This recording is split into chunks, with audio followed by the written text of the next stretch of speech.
আজকে বানাবো ডিম ছাড়া কেক। এটা একটা রিকোয়েস্টেড ভিডিও, তো এটা আমি কিভাবে তৈরি করলাম সেটা তোমাদের সঙ্গে আজকে শেয়ার করব। দেখো কতটা নরম হয়েছে, ভেতরটাও আমি তোমাদের দেখিয়ে দিলাম। তো চলো দেখে নিই কিভাবে এটা আমি তৈরি করলাম। চলে এসেছি তোমাদের সামনে আজকে একটা রিকোয়েস্টেড ভিডিও নিয়ে। যে রিকোয়েস্টটা করেছিল তার নাম আমি অবশ্যই বলবো, তবে ভিডিওর শেষে। আজকে আমি তোমাদের দেখাবো ডিম ছাড়া কি করে plum cake, rich fruit plum cake তোমরা ঘরে তৈরি করে নিতে পারো খুব সহজেই। তো আজকে আমি কমলা লেবুর রসটা করেই নিয়েছি একেবারে। এবার দেখো একটা বাটি নিয়ে নিয়েছি, এই বাটির মধ্যে আমি সমস্ত রকমের ড্রাই ফ্রুটস যেগুলো নিয়েছি সেগুলোকে ভিজিয়ে নেবো এই কমলা লেবুর রসে। আজকে আর জাল দেবো না, একদম তাড়াতাড়ি যাতে হয় সেই জন্য আমি দেখিয়ে দিচ্ছি। আমি সব বাদাম, যার কাছে যেরকম বাদাম থাকবে, যা অ্যাভেলেবেল থাকবে, কমলা লেবু তো এখন বাজারে পাওয়া যায়, সেগুলো দিয়ে নেবে। এখানে মোরব্বা রয়েছে, কিশমিশ রয়েছে, ক্র্যানবেরি রয়েছে, আমার কাছে যা রয়েছে আমি সেগুলো সব দিয়ে দিলাম। আমার হাতটা অবশ্যই ভালো করে ধোয়া আছে, কারণ এটা একটা হেলদি হ্যাবিট। নমস্কার বন্ধুরা, আমি শতাব্দী। তোমরা সবাই কেমন আছো? আশা করি সবাই ভালো আছো, সবাই সুস্থ আছো। দিয়ে দেবো লাল, নীল, সবুজ, হলুদ রঙের টুটি ফ্রুটি, যেটা ছোটরাও খুব পছন্দ করে খেতে। তো এই কমলা লেবুর রসের মধ্যে কিছু না হলেও 1 ঘন্টা ভিজিয়ে রাখবার চেষ্টা করবে, বা সারা রাত ভিজিয়ে রাখলে খুব ভালো হয়। তো আমি এটাকে এর মধ্যে ভিজিয়ে রেখে দেবো 1 ঘন্টা। তো আমি নিয়ে নিয়েছি এরকম একটা কেক টিন। এই কেক টিনের মধ্যে আমি একটু অয়েল ব্রাশ করে নেব। যেহেতু আজকে আমি ওভেনে করব না, এমনি গ্যাসে করব। তোমরা চাইলে প্রেসার কুকারে করতে পারো, প্রেসার কুকারেও হয়। আমি এমনি কড়াইতে করব। তেলটা ভালো করে ব্রাশ করে নেবো এর গায়ে। আমার নতুন বন্ধু, আমার পুরনো বন্ধু, সবাইকে অনেক অনেক ধন্যবাদ, অনেক অনেক শুভেচ্ছা নতুন বছরে। সবার নতুন বছর অনেক ভালো কাটুক, এই শুভকামনা করি সবার জন্য। তো আমি ভালো করে তেলটা ব্রাশ করে নিলাম। ব্রাশ করে নিয়ে এবার একটু সামান্য একটু ময়দা ছড়িয়ে দেবো। দেখো আমি এই পাত্রটার গায়ে ভালো করে কিন্তু ময়দা মাখিয়ে নিচ্ছি, এবং এক্সট্রা ময়দাটা আমি ঝেড়ে ফেলে দেবো। ভালো করে গায়ে মাখিয়ে নিতে হবে, এই কোটিংটা করা খুব দরকার, তাহলে কেকটা লেগে যাবে না। এবার এক্সট্রা ময়দাটা আমি ঝেড়ে ফেলবো এখান থেকে। আমরা যেমন ওভেন প্রিহিট করি, তেমনি গ্যাসে আমি কড়াইটাকেও প্রিহিট করে নেব। তো দেখো বসিয়ে দিয়েছি একটা কড়াই। আমার কাছে স্ট্যান্ড নেই, যাদের কাছে স্ট্যান্ড আছে তারা স্ট্যান্ডে করবে। আমি এর বদলে একটা বাটি বসিয়ে দেবো এখানে, আর ঢাকনা দিয়ে এটাকে ঢেকে দেবো। তো দেখো আমি একটা থালা দিয়ে এটাকে ঢেকে দিয়েছি। 10 মিনিটের জন্য মিডিয়াম হিট করে দিয়েছি, এটা হবে। দেখো আমি একটু টুটি ফ্রুটি আর একটু কিশমিশের মধ্যে ময়দা মাখিয়ে এটাকে সরিয়ে রাখলাম একপাশে। এই প্রসেসটা হয়তো অনেকেই জানো। এবার এর সঙ্গে মিশিয়ে দেবো কিছুটা পরিমাণে চার মগজ, যেটাকে আমরা বলে থাকি। এই চার মগজটা দিলে কিন্তু কেকটা খেতে অনেক বেশি ভালো লাগে। তো এবার এটাকে আমরা কিছুক্ষণ রেস্টে রেখে দেবো। আজকে দেখো গুড়ের সঙ্গে, রসের সঙ্গে জাল দিয়ে না, চিনিটাকে আমি ক্যারামেল করে তারপরে ইউজ করব। তো আমি 1 কাপ পরিমাপে, এই যে কাপটা দেখছো, এই কাপের পরিমাপেই আমি ময়দা নেব, সেই জন্য এই কাপের পরিমাপে 1 কাপ চিনি আমি দিয়ে দিলাম।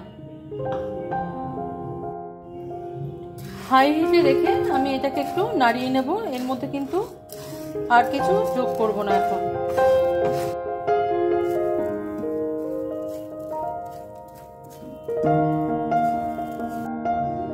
দেখো এটা কিন্তু কালার চেঞ্জ করতে শুরু করে দিয়েছে। সামান্য একটুখানি জল মিশিয়ে দেবো। ফ্লেমটাকে এই সময় বন্ধ করে নিতে পারবে, কারণ এই সময় জল দিলে কিন্তু খুব ছিটে কিন্তু গায়ে চলে আসবে আর পুড়ে যাবে। এর কালারটা দেখতে পাচ্ছ কিরকম হয়েছে। এবার আমি একটুখানি জল অ্যাড করবো এর মধ্যে। দেখো এই অবস্থায় আমি সামান্য একটু একটু করে জল এর মধ্যে যোগ করব। আর মিনিট 2 একদম লো ফ্লেমে রাখবে, বা একদম বন্ধ করে দেবে গ্যাসটাকে। এটাকে একটু তারপরে জ্বালিয়ে নেবে গ্যাসটাকে, নিয়ে মিনিট 2 একটুখানি নাড়াচাড়া করে এটাকে ঠান্ডা করে নেব আমরা। এবার আমি দেখো একটা চালনি নিয়ে নিয়েছি। এবার সেই যে কাপটা তোমাদের দেখলাম, যে মাপের আমি চিনি নিয়েছিলাম, সেই মাপে আমি ময়দাটা নিয়ে নেব। 1 কাপ ময়দা, এখানে গ্রামের হিসেবে বললে 250 গ্রাম ময়দা আছে। তো আরেকটুও তোমরা নিতে পারো, 1.5 কাপ মতন। ময়দাটাকে চেলে নেবো একটু। উর্মি মাস্তি অ্যান্ড রেসিপিস, উর্মি আমাকে রিকোয়েস্ট করেছিল যে দিদি ভাই একটু ডিম ছাড়া কেক বানানো দেখাও। তো তোমার জন্য এটা আমি করে দিলাম উর্মি, আশা করি এখন আর অসুবিধা হবে না। আমি 1 কাপের মাপে দেখালাম, তোমরা চাইলে কিন্তু মাপটা বাড়িয়ে কমিয়ে নিতে পারো। মাপটা ভালো করে দেখে নাও। 1 টিস্পুন বেকিং পাউডার আমি এখানে দিলাম। আমি যে খাবার সোডাটা ব্যবহার করছি ভীষণ স্ট্রং, সেই জন্য 1/4 টিস্পুন আমি এখানে ইউজ করলাম। তোমরা চাইলে এর বদলে ইনো ব্যবহার করতে পারো, সেখানে 1/2 চামচ ব্যবহার করলেই হবে। অনেকে কেকটা ব্যাটারটা তৈরি হয়ে যাবার পর কেকটা বসাবার আগে আগে দিয়ে থাকেন, সেটাও অসুবিধা নেই, সেটাও দিতে পারো। কিন্তু আমি তাড়াতাড়ি করবার জন্য একবারে সবকিছু মিশিয়ে দিলাম। আমি এখানে 1 টিস্পুন মতন গুঁড়ো দুধ মিশিয়ে নিয়েছি। তোমরা চাইলে কাস্টার্ড পাউডার মিশিয়ে নিতে পারো। একটুখানি নুন দেবো।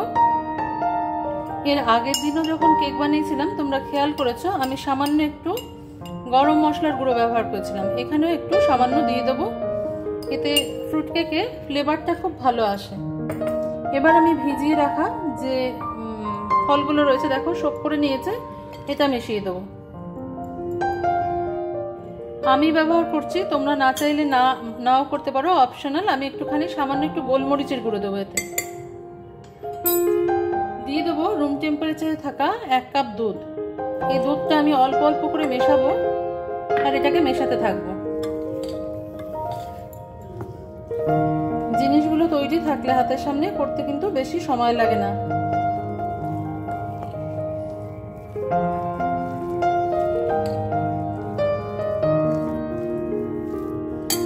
দুধটা আমার লাগবে, 1 কাপ দুধ নিলাম আমি। এখনো পুরোটা মেশাইনি, এটাকে কিন্তু আমি পুরোপুরি ঠান্ডা করে নিয়েছি, ঠান্ডা করে মেশাচ্ছি।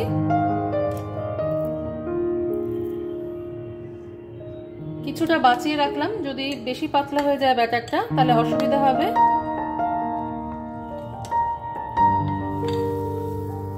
দেখো কত সুন্দর রং এসেছে।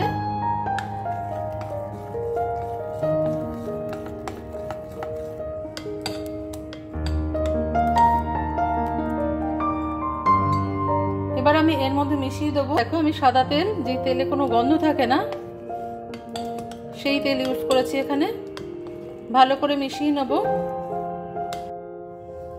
দেখো কয়েক ফোঁটা ভ্যানিলা এসেন্স আমি এর মধ্যে যোগ করে দিচ্ছি। মিশিয়ে দিলাম ভিনেগার, তোমাদের কাছে লেবুর রস থাকলে মেশাতে পারো।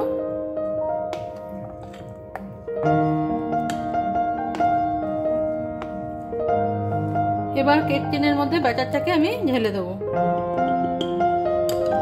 একটা সাইড করে ঢালবো, সব দিকে ছড়িয়ে যাবে, যেহেতু মোলটা এরকম দেখতে।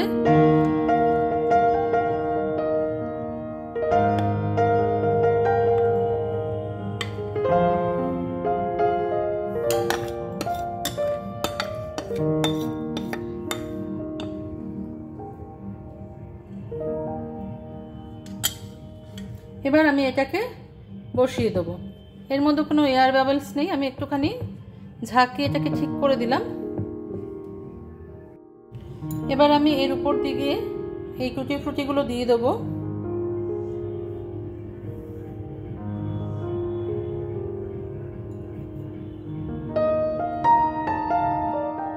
তো কড়াইটা আমার গরম হয়ে গেছে, এবার এটাকে এর মধ্যে চাপিয়ে দেবো। এটা হতে আমাদের কিছু না হলেও 1 ঘন্টা সময় লাগবে। তার একটা কারণ আছে, কারণ আমাদের কেকের ব্যাটারটা এটা একটু লিকুইড জাতীয় হয়েছে, তো তাই এটা একটু বেক হতে সময় লাগবে। তো আমি আবার সেই থালাটা দিয়ে ঢেকে দেবো, ফিরে আসবো আমি 45 মিনিট বাদে। দেখো প্রথম 15 মিনিট আমি এটাকে হাই হিটে রেখে বেক করেছি, তারপরে আমি মিডিয়ামে করে দিয়েছি। কেকটা ফুলে উঠছে, অনেকটাই শক্ত হয়েছে। এই সময় আমি কিছুটা ড্রাই ফ্রুট যে কেটে রেখেছিলাম সেগুলো দিয়ে একটু সাজিয়ে নিচ্ছি। তবে এটাকে মিডিয়াম ফ্লেমে আমি এখনো 30 থেকে 35 মিনিট বা 45 মিনিট, যতক্ষণ না কেকটা হচ্ছে সম্পূর্ণ ততক্ষণ আমি হতে সময় দেব। তো দেখো আমি ঠিক 1 ঘন্টা 45 মিনিট বাদে ফিরে এসেছি। আমি বলেছি যেহেতু লিকুইডটা বেশি হয়ে গেছে সেহেতু কেকটা হতে একটু সময় লাগবে। আমি এবার একটা কাঁটা ঢুকিয়ে দেখে নিচ্ছি, স্কিউয়ার আর কি। দেখো একদম পরিষ্কার হয়ে গেছে, কেকটা হয়ে গেছে। এবার আমি এটাকে নামিয়ে ঠান্ডা করে নেবো পুরোটা, তারপরে রিমুভ করবো। মাঝখানের এটাও ভর্তি হয়ে গেছে, যেহেতু আমার কেকটা একটু বেশি লিকুইড হয়ে গেছে। দেখো কেকটা কিন্তু পুরোটা ঠান্ডা হয়ে গেছে, আর কেকটা কোথাও দিয়ে ফেটেও কিন্তু যায়নি। এইভাবেই তৈরি করতে হবে। তো কেকটা ঠান্ডা হয়ে গেছে, এখন আমি এটাকে তুলে নেব। যে জায়গাটা ভর্তি হয়ে গেছে সেই জায়গাটা আমরা চিনি, তো সেই জায়গাটা আমি একটুখানি এইখান থেকে কেকটা কেটে তুলে নিলাম, তাহলে আমাদের কেকটা পুরোপুরি তুলতে সুবিধা হবে। এই দেখো, এই জায়গাটা আমরা তুলে নিলাম। এবার আমি কেকটাকে সম্পূর্ণরূপে তুলে নেব। চারপাশটা একটু ছুরি দিয়ে আলগা করে নেব।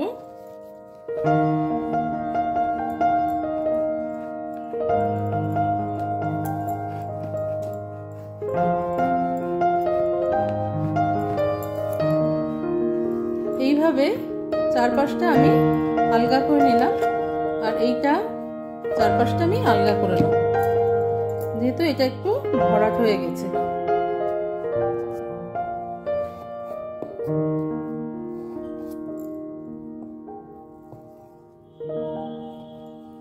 এবার কেক তুলতে তো সবাই জানো, একটা থালার উপরে উবুর করে নিলেই কেকটা উঠে যাবে। আমিও সেই প্রসেসেই করে নিচ্ছি।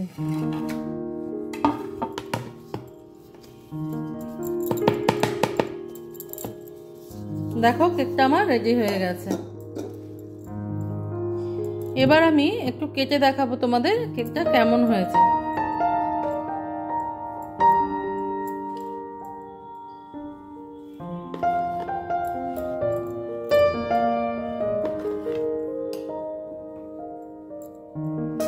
তো দেখে নাও কেকটা এইরকম হয়েছে।